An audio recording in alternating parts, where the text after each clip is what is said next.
Nostalgia. ¿Qué tan peligrosa puede llegar a ser esa nostalgia por tan solo querer ver de nuevo por unos días ese pequeño lugar lleno de árboles y pequeñas colinas adornadas con pastizales de color arena? Esa pequeña comunidad donde naciste, comunidad que vio tus primeros pasos sobre esta tierra. Además, comunidad que por suerte está lo suficientemente alejado de esta jungla de concreto, jungla que caprichosamente parece alimentarse de todas esas almas nobles que llegan a ella. ¿Qué tan terrorífica puede llegar a ser esa nostalgia al momento de recorrer de nuevo esas viejas calles empedradas? Calles por las cuales, a lo largo de todos esos años, fueron las cómplices de tus aventuras, amores, tristezas y todas tus sonrisas. ¿Qué tan lúgubres pueden llegar a ser esas ganas de tan solo ver de nuevo por unos instantes a esa dama? Dama que, como es inevitable, ahora los años se dibujan en su cara. Dama que te dio la vida y cuidó cariñosamente de ti por casi 2 décadas sin esperar nada a cambio. ¿Qué tan siniestra puede llegar a ser esa nostalgia por tan solo ver de nuevo, y tal vez por última vez, esas tiernas miradas de tus primeros amigos en tu vida? Amigos que, debido al inevitable paso de las décadas, ahora poseen miradas notablemente cansadas. Y aún estando de regreso en ese viejo pueblo, y a pesar que ellos te hicieran jurar que por ninguna razón volverías a ese verde poblado, de alguna manera u otra, siempre sabías que tarde o temprano llegaría el día de volver. Debido a que tenías muy presente que ese triste día llegaría tarde o temprano. Ese día donde los niños que algún día corrieron alegremente por las calles, esos niños que pasearon en bicicletas por esas colinas empinadas y jugaron fútbol en esos rústicos campos, ese maldito día donde esos niños ahora son solo unos arrugados viejos.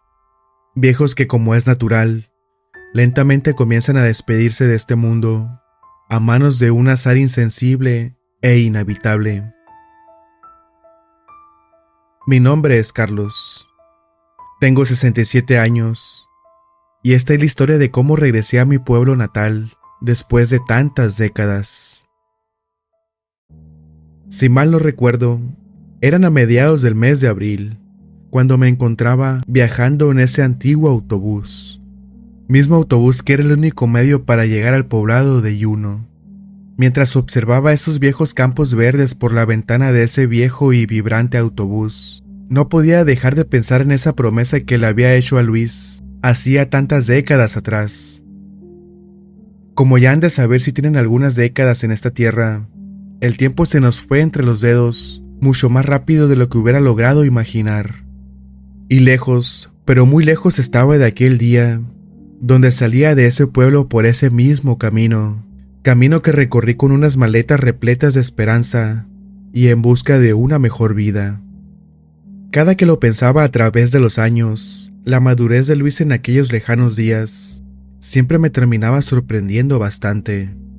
Sinceramente, nunca entendí cómo un joven de tan solo 15 años de edad entendía completamente cómo funcionaba el mundo y cómo era que ese joven había visto algo diferente en mí, sabiendo de alguna manera que yo tenía una gran oportunidad de hacer cosas increíbles.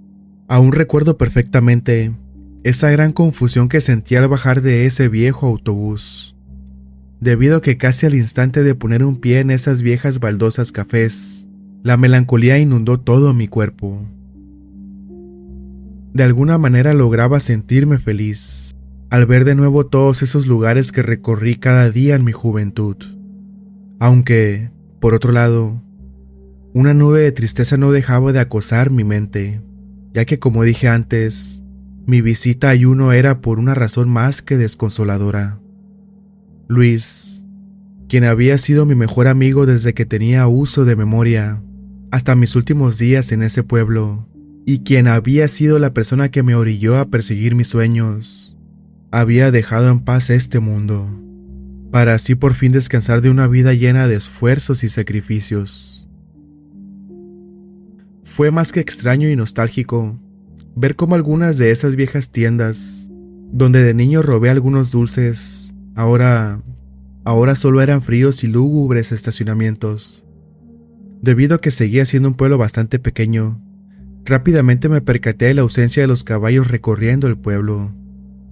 Solo logré ver viejos autos recorrer las calles empedradas de Juneau. Fue bastante curioso ver cómo ese antiguo edificio con techumbre de madera, donde todos los transportes llegaban, no había cambiado casi nada, y creo que me atrevería a decir que solo el color de las paredes era distinto, ya que podría jurar que la señora que vendía los boletos era la misma persona. Bueno, tal vez estoy exagerando un poco, debido a que está la posibilidad de que solo hubiera sido su hija o algún tipo de pariente. Salí de la estación y por suerte afuera había un par de taxis esperando en su sitio. Sin mucho más, hice una seña al joven para que se acercara y me ayudara con el equipaje, para luego subir a ese viejo auto modelo japonés. Podría casi jurar que ese joven tan amable que me llevó en su taxi era nieto de don José. Ese pensamiento era debido a que la mirada llena de amabilidad y picardía de ese joven era exactamente igual a la mirada que tenía don José. Y si tan solo no hubiera estado perdido inspeccionando el pueblo y todos sus cambios que alcanzaba a ver en ese breve camino a casa, la verdad es que no hubiera dudado ni un poco en preguntarle a ese joven acerca de su familia. Y después de algunos minutos de viaje, por fin estaba de regreso en casa. Al instante que vi de nuevo esa vieja puerta roja, esa puerta que tantas veces me dio la bienvenida a mi hogar, en ese momento un mar de recuerdos me inundó. Pero, aún así, el único pensamiento que predominaba era el por fin estar de regreso después de tantos años. Bajé del taxi y caminé un poco, y estando ahí de pie en ese pequeño pórtico, por unos momentos me sentí niño de nuevo, y fantaseando por unos segundos que toda la vida que había tenido hasta ese momento solo había sido un sueño premonitorio muy pero muy extenso. Toqué el timbre, y al instante que escuché ese característico sonido, en ese instante logré sentir perfectamente que estaba llegando a casa de la escuela, como cuando era solo un pequeño joven. Hasta podría decir que logré por un momento sentir de nuevo ese dulce olor de la comida casera de mi madre. Después de algunos segundos, me preocupé un poco al ver que nadie respondía a la puerta, para luego dudar si llamar de nuevo, al pensar que tal vez mi madre estaba tomando su siesta. Después de pensarlo por algunos segundos más, no tuve más opción que volver a tocar esa vieja puerta de madera. Decir que me sentí culpable por no visitar a mi madre durante todos esos años, la verdad que es decir demasiado poco. Para mi suerte, después de la segunda llamada al timbre, pude escuchar detrás de esta unos pasos lentos, para después ver cómo lentamente la puerta se abría. Puerta que se abrió, y venía acompañada de una tierna viejecita de pelo blanco, la cual se asomó al exterior con algo de confusión. Después de un rápido vistazo de cuerpo completo, ella supo al instante quién era la persona que estaba en ese pequeño pórtico. Sinceramente sentí una gran calidez en la mirada de mi madre. Su mirada lo decía todo, ya que en esa cansada pero tierna mirada se veían reflejados tantos años de espera para volver a verme. Después de un largo y cálido abrazo, mamá rápidamente me invitó a que entrara a casa, y a pesar de ya tener canas en mi cabello, ella realmente me hizo sentir de nuevo como su pequeño hijo. El interior de nuestra casa estaba muchísimo mejor de lo que lo recordaba, y antes de preguntar algo, mamá dijo alegremente que había podido arreglar poco a poco la casa con el dinero que le mandaba. Dejé mis cosas en aquel pequeño cuarto que antes me pertenecía, para después salir a la sala y encontrar a mi madre con una taza de café en una pequeña mesa. Nuestra conversación de todo lo ocurrido a lo largo de todos esos años, la verdad es que fue interminablemente disfrutable. Era más que obvio que todas las conversaciones por teléfono que tuve con ella no se acercaban lo más mínimo a una conversación en persona con una buena taza de café. Y cuando menos lo pensamos, creo que ya habían transcurrido alrededor de unas 2 o 3 horas conversando. Para ese momento, La tarde ya estaba cayendo, y podía ver por la ventana cómo la luz del sol se iba desvaneciendo poco a poco. Miré cómo mamá sin avisar se levantó lentamente de su vieja silla de madera, para después ver cómo ella cerraba todas las ventanas de nuestra casa que estaban abiertas. Rápidamente giré mi cabeza para ver ese viejo reloj en la sala, y ahí pude ver que faltaban 10 minutos para las 6 de la tarde. Ese fue el instante exacto donde un fuerte recuerdo me golpeó sin avisar.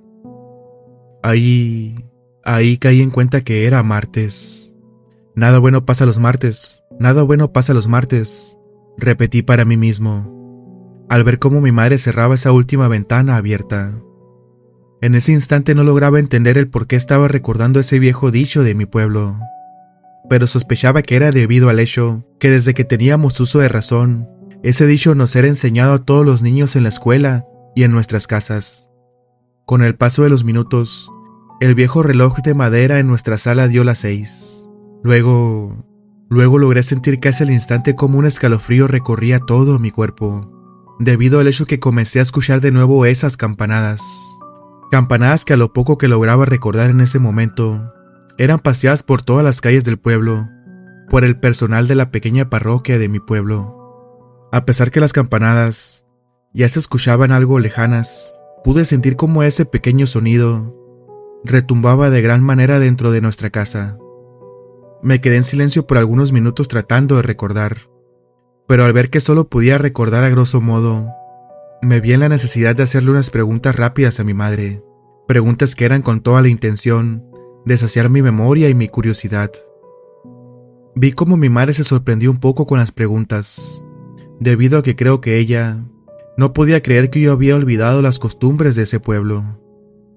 Con las respuestas que mi madre me dio, logré recordar que nadie sabía a ciencia cierta quiénes eran los que paseaban lentamente por las calles de mi pueblo esas campanas. Todo eso era debido a que estaba estrictamente prohibido para todos asomarse tan siquiera un poco hacia el exterior cuando esas campanadas se escuchaban. Sinceramente lejos estaba de recordar todas esas tardes pacíficas que se vieron interrumpidas por el temor de estar en el exterior cuando ese extraño ritual se llevaba a cabo, debido a que era muy bien sabido por todos en el pueblo que si un miembro de alguna familia se encontraba fuera de su casa en día martes y después de las 6 de la tarde, simplemente la desgracia caería en esa familia.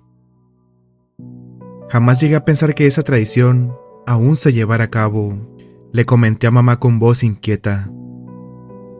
Ella, al escuchar mi aseveración, solo guardó silencio mientras recogía las tazas de café. Y después de terminar de acomodar esas viejas tazas, ella dijo: «Hijo, espero que recuerdes perfectamente que si no respetamos las reglas de este viejo pueblo, la mala suerte y la desgracia caerá sobre la casa que no la respeten. Y peor aún», dijo ella, «creo que esto jamás se lo mencionamos a los jóvenes, pero créeme cuando te digo que si somos desobedientes, las cosechas también corren peligro de secarse de un día para otro. Tal vez tú no lo recuerdes, hijo, pero este pueblo se vio en una crisis de alimentos muy grave cuando tú apenas tenías 5 años. Esa tragedia fue debida a la insensatez de la familia de tu amigo Ulises». Casi al instante que mi madre mencionó esas palabras, el recuerdo de Ulises se desbloqueó en mi mente. No lograba entender por qué parecía que entre más tiempo pasaba ahí, más recuerdos se iban desbloqueando en mi mente.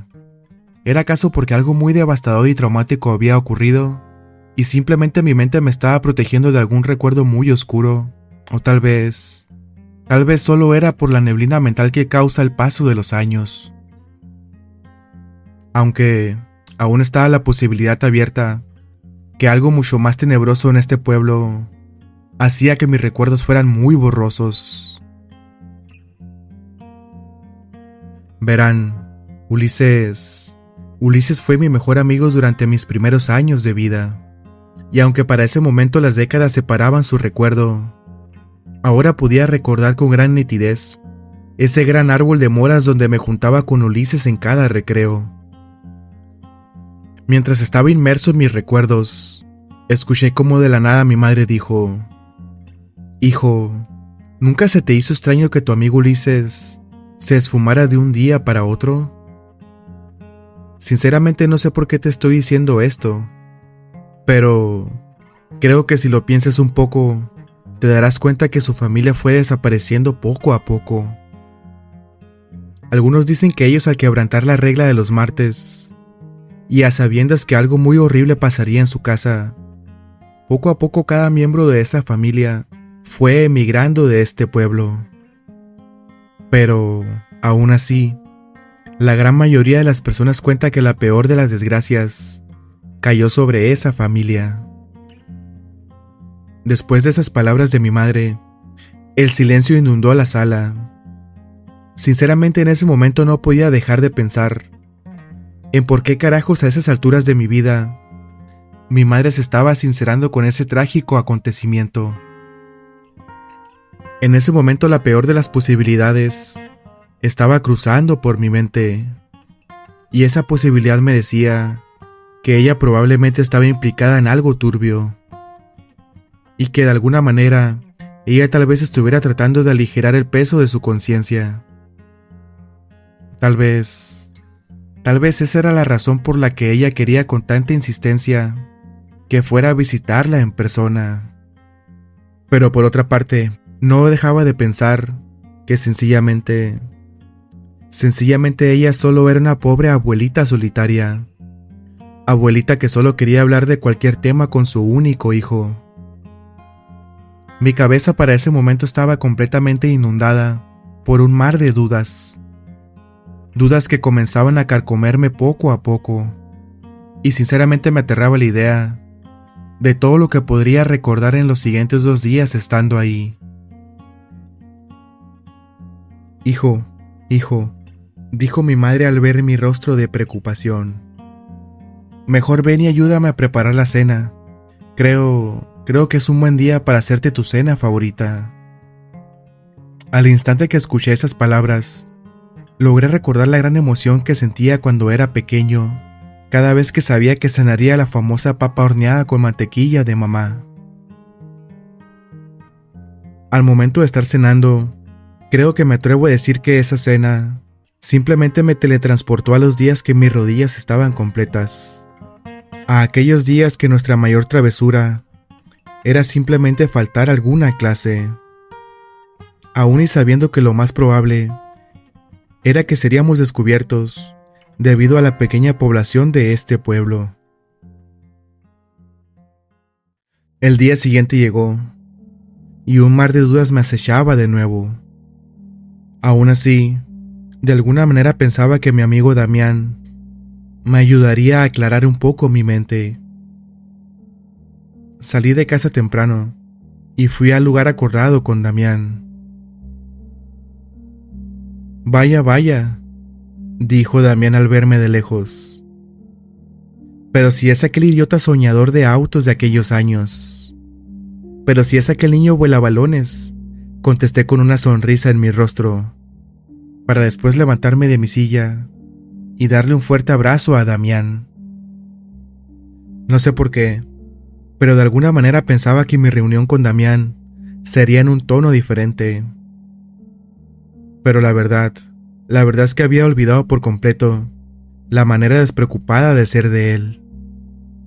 Sinceramente agradecí muchísimo para mí mismo que Damián conservara esa manera tan ligera de ser, ya que creo firmemente que él entendía, al igual que yo, que de nada serviría estar lamentándonos todo el día la partida de Luis. Sinceramente te iba a reclamar por el hecho que no habías regresado ni tan solo una vez a este viejo pueblo, dijo Damián, ya que, aunque no estés al tanto, sé perfectamente que Luis te hizo jurar que por nada del mundo volverías a este pueblo. Y la verdad es que respeto mucho ese tipo de juramentos. Fuimos juntos a desayunar, y ahí nuestra plática fue más acerca de todas las travesuras que hicimos de pequeños, además de todas las vivencias cuando ya no éramos tan pequeños. Aún y a pesar de lo jovial que estaba siendo nuestra plática, y lo tristemente nostálgico que fue recordar todas las aventuras vividas con Luis, Fue inevitable no terminar preguntándole a Damián acerca de las extrañas tradiciones de Juno. Al instante que toqué ese tema, pude ver cómo al instante la cara de mi amigo cambió completamente. ¿En serio no recuerdas las costumbres de este pueblo?, preguntó Damián. Sinceramente no, respondí. Entonces ¿tampoco recuerdas el incidente debajo de la iglesia?, preguntó Damián con un tono algo curioso. Exactamente esa combinación de palabras fue la llave que por fin desbloqueó lo que más temía. En ese momento comprendí que definitivamente mis recuerdos me habían estado jugando una mala pasada.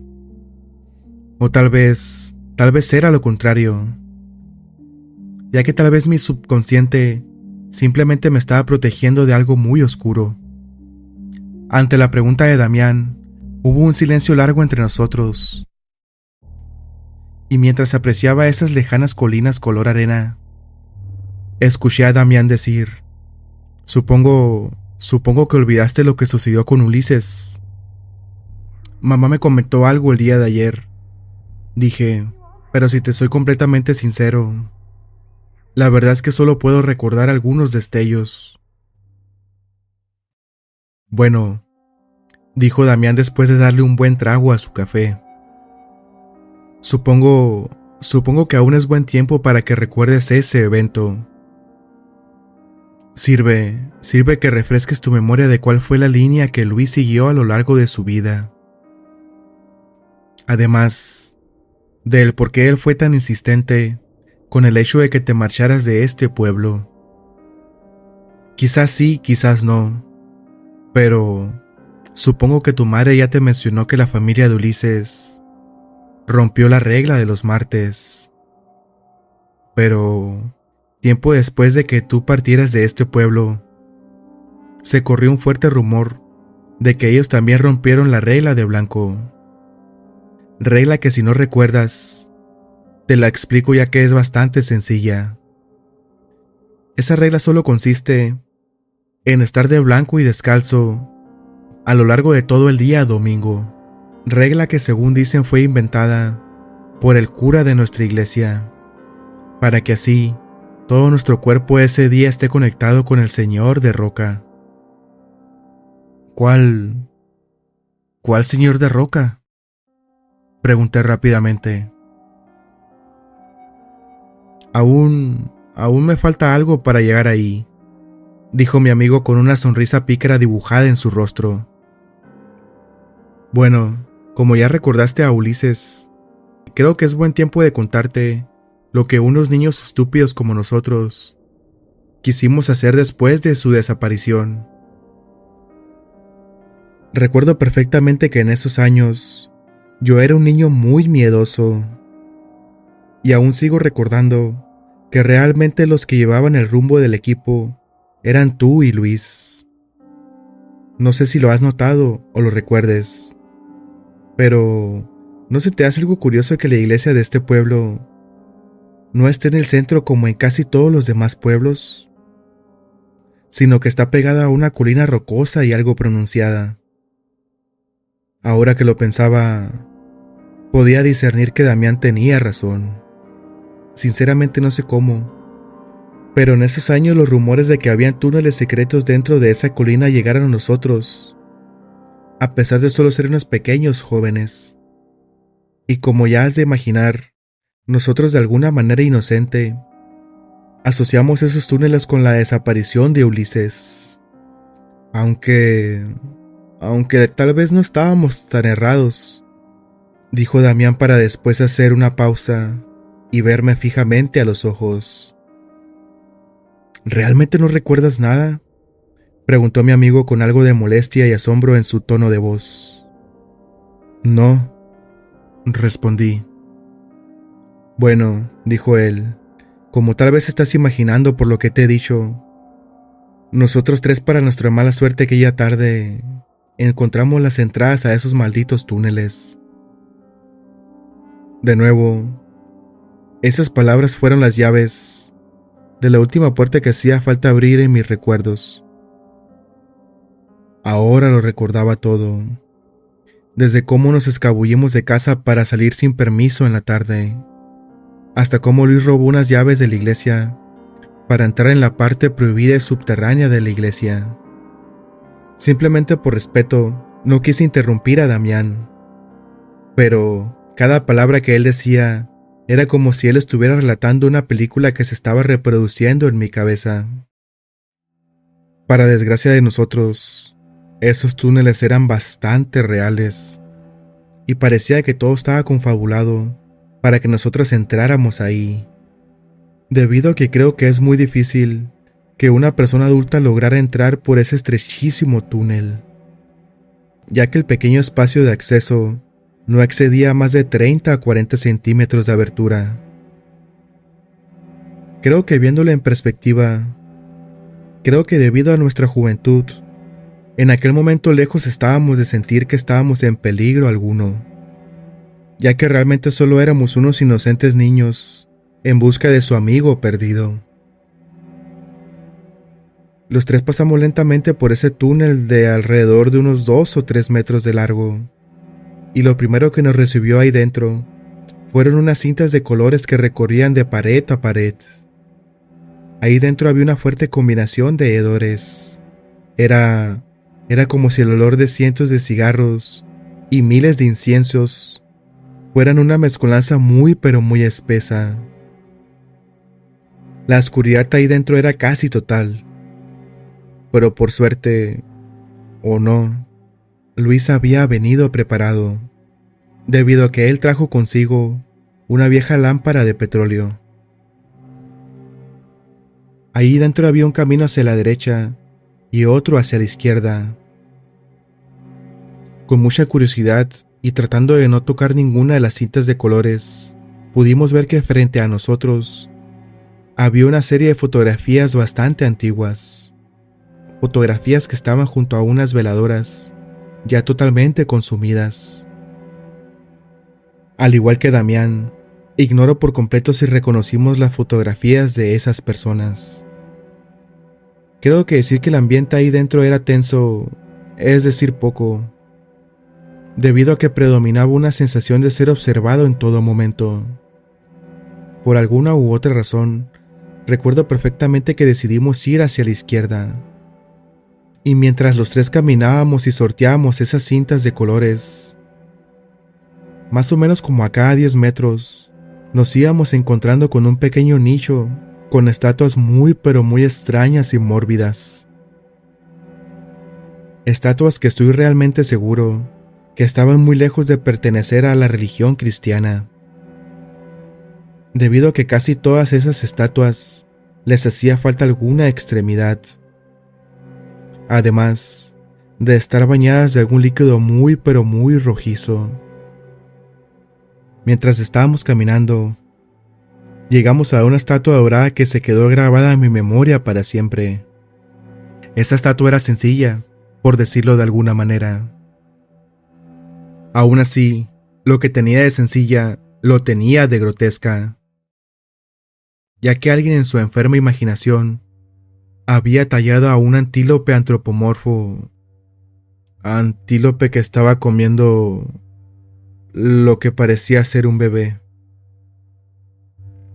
Recuerdo perfectamente que al ver esa estatua dorada, mi primera reacción fue querer salir de inmediato de ahí, pero de alguna manera Luis nos convenció de seguir avanzando, por lo que seguimos pasando por todas esas citas de colores hasta que llegamos a una sala perfectamente tallada en la roca, sala que era circular y a decir bastante grande, ya que tenía unos 6 u 8 metros de diámetro.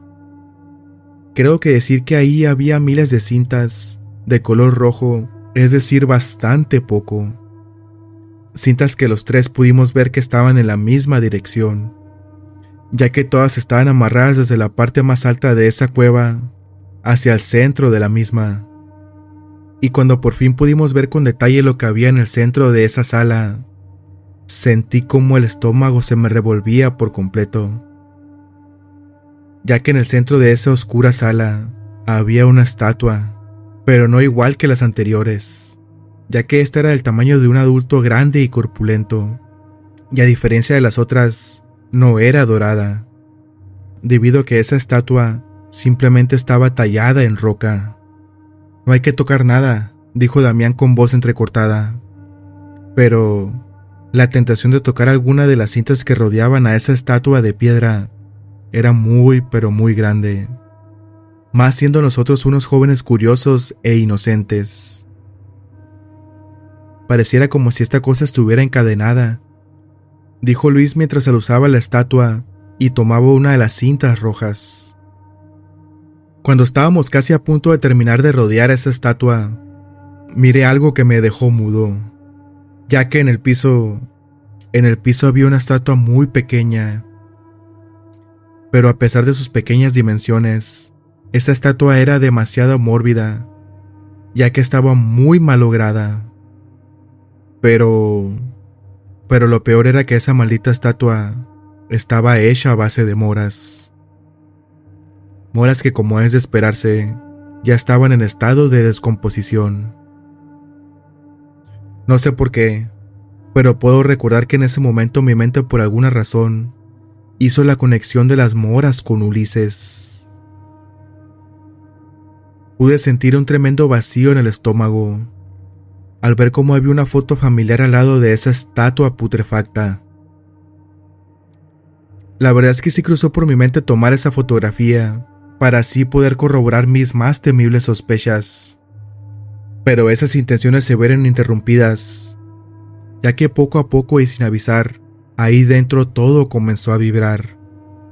Todo vibraba como si un gigante estuviera dando pisadas en nuestra dirección. Y sí, ese fue el momento exacto donde los tres comenzamos a correr en dirección por donde habíamos entrado. Creo que decir que el pánico era dueño de nosotros en ese momento, es decir, muy pero muy poco. Y es por eso que no puedo decir que estoy completamente seguro si lo que miré al ir corriendo a la salida de esos túneles fue real. Real o no, creo que fui testigo cómo todas esas estatuas grotescas, que antes estaban sentadas o con las piernas cruzadas en el suelo, ahora todas estaban de pie de manera amenazadora. Además de ver una gran cantidad de ropa maltratada de todo tipo tirada en el suelo. Ropa que definitivamente antes no estaba ahí. Para ese momento, el pánico era dueño de nosotros, ya que conforme fuimos avanzando, fuimos rompiendo todo a nuestro paso. Damián sollozando fue el primero en arrastrarse por ese pequeño túnel cuadrado, seguido de mí, para al final ser Luis el último que saliera de esa maldita cueva.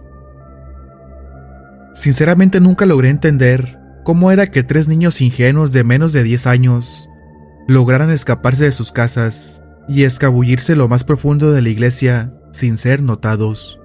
¿Será acaso que nosotros éramos muy buenos haciendo trabajo furtivo? ¿O tal vez era que los adultos en ese entonces realmente les importábamos bastante poco? Damián terminó de relatar la historia desde su punto de vista, y yo por mi parte, aún seguía recordando cada detalle de esa noche, hasta que unas palabras de mi amigo me hicieron salir de mi trance. «¿Sabes?», dijo Damián, «ignoro completamente si Luis alguna vez te contó de sus sueños, pero ya que mañana lo veremos por última vez, creo que es buen momento para que estés al tanto del por qué él era tan insistente contigo para que salieras de este pequeño pueblo. Estoy casi seguro que él jamás te dijo esto, pero él a lo largo de toda su vida siempre soñó a esa maldita estatua gigante de roca. Y solo de una cosa estaba totalmente seguro Luis en su vida, y esa era que él de alguna manera sabía que tarde o temprano esa cosa vendría por él. Además, te confesaré algo», dijo Damián con voz algo preocupada. Luis siempre mencionó que él de alguna manera u otra sabía que esa cosa, después de llevárselo, el siguiente serías tú. Sentí un frío tremendo ante las palabras de Damián. Espera, dijo Damián. Es obvio que Luis también miró algo diferente en ti, pero, aún así, creo que el temor de que esa cosa se lo llevara en cualquier momento era mucho más grande que todo. Ese estúpido siempre viendo por los demás antes que a él mismo, dije con una sonrisa acompañada de lágrimas. Por lo que me estás diciendo, supongo que después de mí, ¿tú eres el siguiente?, dije a manera de pregunta. Pregunta que simplemente no obtuvo respuesta por parte de mi amigo. Después de nuestra traumática remembranza, poco a poco fuimos tocando temas mucho más agradables, como es de esperarse de dos amigos que no se han visto por más de 4 décadas. Y así, las horas siguientes simplemente se diluyeron en nuestras palabras sin darnos cuenta. Y para cuando por fin reaccioné, ya le estaba dando la mano a Damián en forma de despedida. Despedida que fue sellada con un abrazo fraternal. El siguiente día llegó, y el funeral vino con él.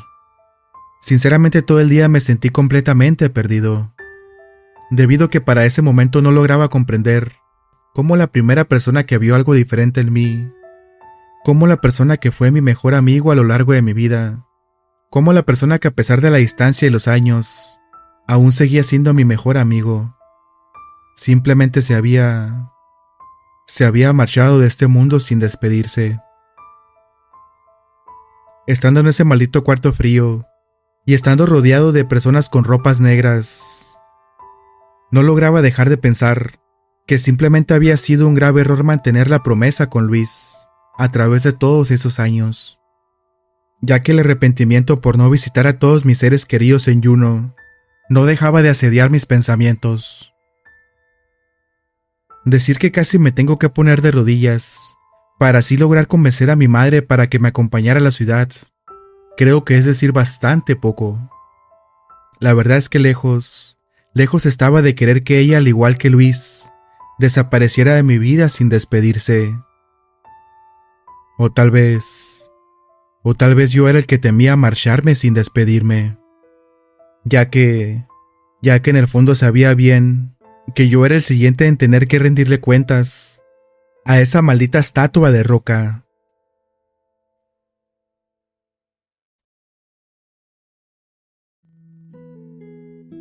Si el video te gustó, sería de gran ayuda tu like y tu comentario. Suscríbete y activa las notificaciones para estar al tanto de las próximas entregas.